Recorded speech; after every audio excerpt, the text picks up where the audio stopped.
그분들도 평소에는 똑같구나. 왜요? 막 위기가 오면 안돼 막 하시고 2019 아시안컵 얘기 한번 해보겠습니다. 참사죠. 두 가지 참사가 있어요. 첫 번째는 한국이 8강에서 탈락했다. 네. 두 번째는 전 영상을 보신 분들은 알겠지만 이 김상래 기자의 예측에서 결승 혹은 우승도 가능하다고 했는데 8강이 탈락해서 예측 참사가 또 났죠. 인정하시나요? 네 인정하는데 누구나 아니 8강 탈락을 어떻게 예측합니까? 대한민국 아무도 없어리라 생각합니다. 한 명 있죠. 누가? 맞춘 사람. 우리가 아는 사람 중에 한국의 8강 탈락을 예측한 사람. 누군데요? 바르셀로나의 레전드 아, 샤비 에르난데스가 8강 탈락을 예측해서 근데 그분이 뭐 아시는 분들은 아시겠지만 좀 입 터는 걸로 또 그 입을 아주 놀려가지고 그 밉상인 선수 중에 한 명인데 예. 그거를 좀 깨부시기 위해서라도 이겨주길 바랬는데 네. 그의 말대로 되면서 더 열받았죠. 뭐 무슨 에피소드가 있나요? 그러니까 막 남의 선수 잘 뛰고 있는 선수한테 쟤는 뭐 바르셀로나 DNA가 있다. 그런 거. 그리고 뭐 졌는데 뭐 점유율에서 높았으니까 우리가 이긴 거나 다름없다. 뭐 예. 일단 소리 지거리고. 바르셀로나의 팬들도 있잖아요. 어쨌든 그렇게 일부에서는 이미지가 좋지가 않아요. 물론 선수로서는 정말 네. 범접할 수 없는 선수죠. 위대한 선수. 네, 위대한 선수 정말 위대한 선수 중에 한 명이지만 한편으로 이번에 어떤 그런 언사는 이해가 가는 부분도 있지. 좀 왜요? 아무래도 이게 어디에 있는지 아는 거죠. 네. 알사드에 있거든요 지금. 옛날에도 카타르. 중동에서 뛰지 않았어요 잠깐? 그러니까 지금 계속 뛰고 있어요. 그 아직도요? 네. 정우영이랑 대한민국의 정우영, 바르셀로나 출신의 시아비 에르난데스, 예. 그리고 아틀레티코 마드리드 출신의 가비 이렇게 세 명이 미드필더를 형성하고 있습니다. 알사드라는 팀이. 그래요? 네. 바이에른 아니야? 아니 그 정우영 말고 89년생 정우, 90년생인가? 이 대표팀 A 대표팀 정우영. 그 미드필더는 그 무게감만 봤을 때는 뭐 선미들은 뭐 아시아 네. 최강입니다. 가비가 거기 갔어? 네. 가비, 사비, 정우영. 카타르 정복이 아니라 거기는 아시아 정복을 목표로 있는. 네. 어쨌건 그 사비가 입던 게 결국 사실로 드러났습니다. 결국 카타르한테 일격을 맞고 그대로 참사 났습니다. 네. 어떻게 보셨나요? 열받죠. 일단은 개인적으로는 열받는다는 표현을 쓰고 싶어요. 저희 그 전에 영상 제목이 네. 아시아의 여포짓 한번 해보자. 네. 개 털렸어요. 네. 개털린 건 아니에요. 그러니까 1대0이니까 개 털렸다고 하기는 그리고 그렇지만 뭐 내용적으로도 못해서 진 건 맞는데 뭐 일방적으로 밀린 것도 아니고 그렇죠. 뭐 그러니까 그렇다고 젖잘싸도 아니고 그냥 무난하게 졌어. 졌다. 그냥 무난하게 무난하게 졌다. 네. 예.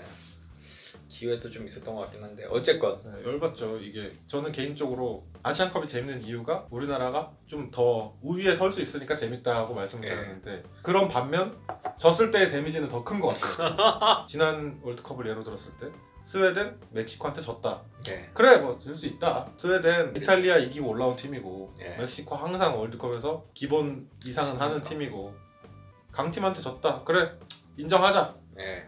하지만 카타르한테 졌을 때 이거 진짜 열받는 일이지 않나 생각이 듭니다. 조별 예선에서도 솔직히 경기를 그렇게 좋지는 않았어요. 5경기 치렀는데 거의 다 비슷한 양상이었죠. 그러니까 마지막 카타르전도 그냥 뚫어내지 못하는 한 골 뭐 먹혀서 진 거지 대동소이. 답답한 네. 경기. 거기서 이제 우당탕탕 한 골 들어가서 이겼으면은 그 전에 경기는 똑같았던 뭐. 네, 뭐 결과는 좀 얘기지만 네. 예. 내용이 거의 비슷하게 답답하게 풀려 나가다가 어떻게 한 골 넣어서 이기고 올라오는 5경기 대충 비슷했다. 16강전은 어떻게 나왔어요? 뭐 비슷했죠. 근데 사실 16강전에는 약간 불운도 있었다. 왜요? 그러니까 물론 다 가정이지만 예. 그게 16강전에 레바논의 골이 오심으로 결국은 완전 오피셜로 오심 이거는 오심이었다라고 발표를 했거든요. 그러니까 만약에 그 골이 안 들어갔다면 1대0으로 마무리가 됐을 거고 가정이지만 그리고 연장전을 치르지 않았다면 카타르전에 조금 더 그래도 제대로 할 수 있지 않았을까. 체력적 안배가 네. 좀 될 수 있지 네, 않았을까. 뭐. 근데 이제 제가 드리고 싶은 말씀은 대회 시작하기 전까지 분위기 좋았잖아요. 네. 벤투 감독이 부임 이후에 평가전. 평가전에서 단 한 번도 지지 않으면서 예. 그리고 뭐 칠레나 우루과이 이런 강팀들을 상대로도 패하지 않으면서 분위기 좋았어요. 예. 그리고 사실 부임한 지도 얼마 안 됐고 뭐 허니문 기간이라고 하죠. 예. 그리고 어떤 약간의 방패막이가 생긴 것도 사실이고 더 두터워졌고 원래 허니문 기간이라는 그 기본 그거에 방패막이가 있는데 네. 좋은 모습 보이면서 더 좀 견고한 벽이 쌓아졌었는데 신뢰. 이제는 이제 다 걷어내고 네. 이제는 이제 냉정하게 봐야 될 타이밍이 왔다. 근데 또 많은 분들이 막 다른 감독 이름이 막 나오더라고요. 벌써부터. 네, 그러게 누구를 했어야지. 네. 벤투는 안 돼. 뭐 신태용을 계속 갔어야지. 아니면 뭐 국내 감독 했어야지. 네.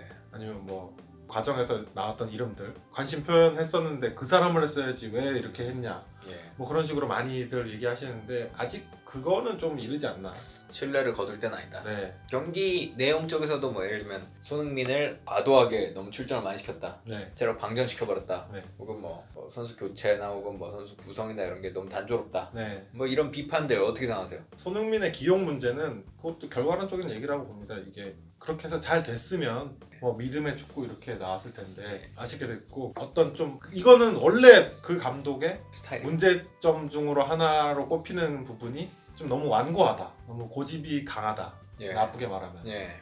좋게 말하면 뚝심이 있다. 근데 그 예. 뚝심이 이번에는 좀 안 좋게 작용한 게 아닌가. 그러니까 손흥민 굳이 손흥민이 아니더라도 5경기가 모두 다 같은 컨셉, 네. 같은 전략, 같은 포메이션으로 다 나왔거든요. 근데 네. 축구라는 게 물론 진짜 냉정하게 평가했을 때 대한민국이 단연 첫손에 꼽히는 우승 후보냐, 예.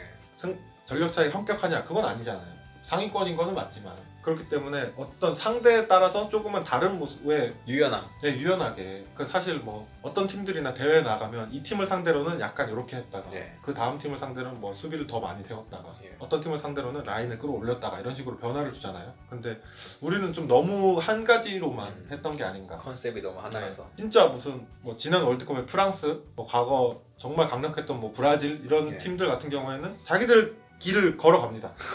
근데 왜냐면 그렇게 해도 되니까 거기는 정말 강력하니까. 예. 알고도 못 막는다. 네, 맞아요. 알고도 못 막으니까 네. 그냥 우리 그렇게 할게. 막아봐 이렇게 되는데. 좀 유연함이 필요하지 않았나.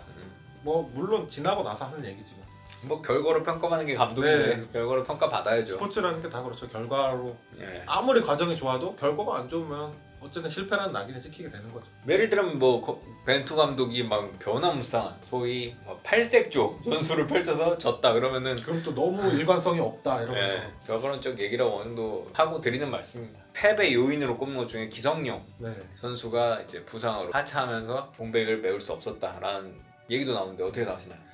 이게 좀 근데 어려운 문제이기도 한 것 같아요. 대한민국 대표팀이 지난 아시안컵에도 그랬고 지난 월드컵에도 그랬고 그 전 2014 브라질 월드컵에도 그렇고 이 대회가 있을 때마다 그런 컨디션 관리나 부상이 좀 유독 자주 일어나는 느낌이 있어요. 그래서 이런 관리에 문제가 되는 건지 아니면 근데 또 보면은 유독 좀 다치는 선수가 또 많이 다치는 경향이 또 있어서 이게 개인의 어떤 건강 문제로 봐야 되는 건지 어렵긴 하지만 어쨌든 좀 부상 선수로 팀 운영이 많이 힘들었던 것은 사실이니까 사실 8강전 같은 경우에 교체 투입할 선수가 부족한 그런 상황까지 오게 된 것은 좀 다시 한번 어떤 그런 시스템이나 한번 가다놓을 필요가 있지 않나 생각합니다. 행정상의 또 문제를 보였잖아요. 이번에 그런 의무 트레이닝 쪽에서 어떤 많이 뭐 지적 사항이 있었고 논란도 됐기 때문에 한 번은 다시 되돌아보는 이게 어떻게 보면 최종 결론인데 실패한 건 맞아요. 아시안컵이란 데에서 8강에서 탈락했다. 실패한 거죠.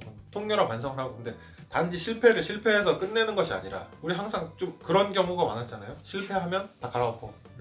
근데 이거를 발판을 삼아서 다시 한번 냉정하게 되돌아보고 밑거름으로 삼아야 된다. 2014년부터 축구협회에서 월드컵을 치르고 나면 월드컵 백서를 제작을 했거든요. 거의 1년의 기간에 걸쳐서 심도 있게 다 다뤄서 우리 나중에 이제 뭐 이러이러한 문제가 있었고 이러이러한 점은 잘 됐고 다음부터 이러이러한 거는 우리가 고쳐나가자. 잘 대비를 하자 뭐 이런 식으로 이번에도 그런 백서 제작이나 이런 뭐 구체적인 사안에 대해서는 저는 뭐 어떻게 해라 뭐 이렇게 얘기를 못하겠지만 그런 비슷한 과정은 필요하다. 그러니까 8강 탈락이 몇 년 만이다 뭐 이런 얘기도 나오는데 2004년에 8강 탈락했던 걸로 알고 있어요. 15년 만에. 15년 만. 그러니까 그래서 더 아쉬운 거죠. 그동안 좀 어떤 차근차근 단계를 밟아서 4강에 또 가고 결승까지 가서 이번에는 그럼 혹시 기대를 하게 되잖아요. 예. 그런데 그러지 못해서 참 아쉽다. 김두현 선수를 제가 램파두현. 네, 램파두현, 제라두현, 뭐 두목같이 지난주에 만났는데 그분이 이런 제가 물어봤어요. 가장 아쉬운 게 뭐냐? 월드컵에 나는 갔는데 정작 경기를 못 뛰었다. 근데 그분이 아쉬운 게 딱 월드컵 단 하나입니다. 모든 대회에 다 나갔고 되게 여러 번 아시안컵, 아시안 게임, 올림픽 뭐 안 해본 게 없어요 진짜 선수로서. K리그 우승, MVP 뭐 다 해본 사람인데 그래서 제가 올림픽도 가서 좋은 성적 있었고 아시안 게임이나 아시안컵 다 좀 나쁘지 않았는데 결국은 좀 의미 있는 결과를 내지 못해서 아쉽지 않냐고 물어봤을 때 그래도 자기 이후로 후배들이 그렇게 큰 차이 나지 않는 후배들이 자기 이후 세대에서 뭐 올림픽 메달도 따고 아시안 게임은 2번 연속으로 금메달도 따고 한 게 자기가 어떤 다리를 놓은 거라고 생각한다. 왜냐면 뭐 몇십 년 만에 그 세대에서 김재현 선수 세대에서 몇십 년 만에 8강 진출했다 막 그랬었거든요. 올림픽. 올림픽. 8강 진출했으니까 그 다음에 4강에 가서 동메달도 딸 수 있지 않았나 이렇게 생각한다. 마찬가지 아시안컵에서도 그 선수가 출연하면서부터 좀 더 높은 곳으로 올라가기 시작했거든요. 그러니까 그 단계를 밟아가는 과정에서 이제는 우승만이 남았다고 했었는데 뭐 갑자기 8강에서 탈락해서 아쉽죠. 네.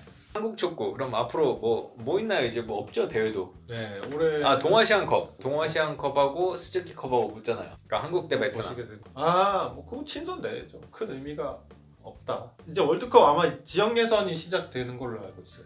올해부터인가. 근데 월드컵? 뭐 어떤 그런 메이저 대회는 없다. 올해는 차근차근 뭐 이제 시작이죠 사실. 벤투 감독 뭐 온 지 한 6개월 정도밖에 안 됐고 예. 사실 그동안 어떤 대한민국 축구 전체를 파악할 시간은 절대적 시간이 너무나도 부족했기 때문에 네. 벤투 감독 스스로 얘기를 했어요. 내가 지금 바쁘니까 뭐 시간도 없고 지난 월드컵 그리고 아시안 게임 있었죠. 아시안 게임 그리고 그 전해에 20세 월드컵 있었어요. 예. 이거를 중점적으로 봐서 여기서 이제 어쨌든 뭐 선발을 하고 하겠다는 얘기를 했었는데 이제는 더 시각을 넓히겠죠. K리그도 열심히 이제 2월 말 3월 달에 개막하면 열심히 보러 다니면서 뭐 또 새로운 신데렐라가 탄생할 수도 있는 거고 이제 시작입니다. 라이브로 보셨나요? 라이브로 봤습니다. 집에서. 한준희 해설의 그것도 봤습니다. 예. 저는 인상 깊게 봤던 게 그분 되게 전문가 예. 가장 유명한 어떤 사람 중에 한 명이잖아요. 대한민국에서. 네. 근데 그분들도 평소에는 똑같구나. 왜요? 막 위기가 오면 안돼 막 하시고 뭐 그런 거 하시는 게 다 똑같은 사람이구나. 네. 그 안대를 외친다고 해서 뭐 달라지는 거 없는데 네. 그 냉철한 분석과 항상 그럼에도 불구하고 지금 뭐 어쩌고 뭐 이렇게 막 하시잖아요. 근데 편안한 자리가 마련되니까 편안하게 하시더라. 예. 근데 그런 와중에도 또 그분들이 10년 넘게 어떤 항상 그 해설을 해오신 분들이다 보니까 예. 또 습관적으로 그 톤이 나오더라고요. 슛 하면서 뭐 예. 있어요 뭐 이런 게 아, 나오시더라고요. 맞아요. 해설 외전도 보는 재미가 있었다 나름. 채널이 다양해지고 네. 하면서 그리고 특히 이번에는 또 TV 중계가 독점 중계였기 때문에 일거리를 잃은 분들이 네. 다양한 채널에서 활동을 하시면서 시청자들에게 더 많은 선택의 폭을 주지 않았나. 그리고 이제는 TV로만 축구를 보는 시대는 끝났다. 모바일. 네, 모바일, PC. 웹, 네, 많이들 또 보시니까 그 한준희 해설처럼 좀 편하게 해설하세요 그러면. 그렇게 하고 있잖아요. 369도 하고.